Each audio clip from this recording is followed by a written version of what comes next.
Date 1. The thing that pushed me to type this update is what happened last night. I got served papers, not legal ones, nothing like that. But my son sent me a handwritten letter, not a text, not an email, a letter through the mail. He could have blocked my number and never looked back, but he chose to write me something. And the fact that it felt more final than anything he said so far. That's what wrecked me. The letter wasn't long. It was one page folded up inside an envelope with my name on it. No, Dad, just my name again.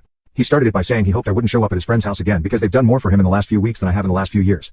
He said he read my Reddit post, that someone sent it to him, that it was typical, that I was trying to get sympathy for myself and paint him as just angry and hurt instead of done. That part hurt more than anything because he's right. I have been trying to fix this through apologies and self-pity and posts online. I haven't been able to say anything to his face, so I guess I've been talking at the internet, hoping he'd hear it. He went on to say that this isn't just about the cards. Not anymore.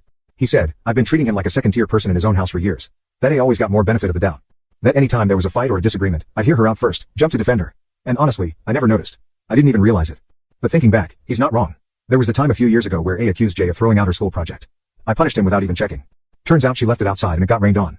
Or the time she said he stole her earbuds and I grounded him only to find them in her locker a week later.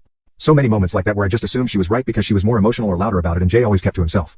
He said he used to think it was favoritism, but now he just sees it as indifference, that I never really cared to know him, that I always saw A as the one who needed protecting and him as the one who needed discipline. He ended the letter by telling me not to expect him back. That I sold the only thing in his life that made him feel like he was good at something, like he owned something of value. He said when I took his Pokemon cards, I didn't just sell cardboard. I sold 8 years of work, of pride, of memories.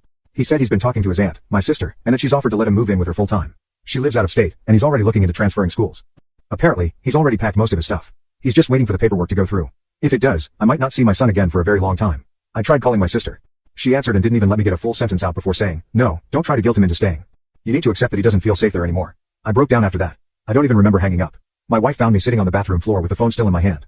A's been quiet. She hasn't said a word to me or her stepmom since Jay's letter came. I think she's starting to realize how deep she messed up, but it's too late for regret.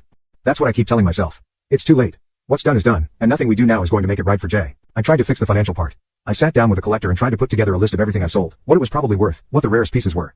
He told me I'd have to spend double, maybe triple what I got to buy them all back now. The market's changed. Prices jumped.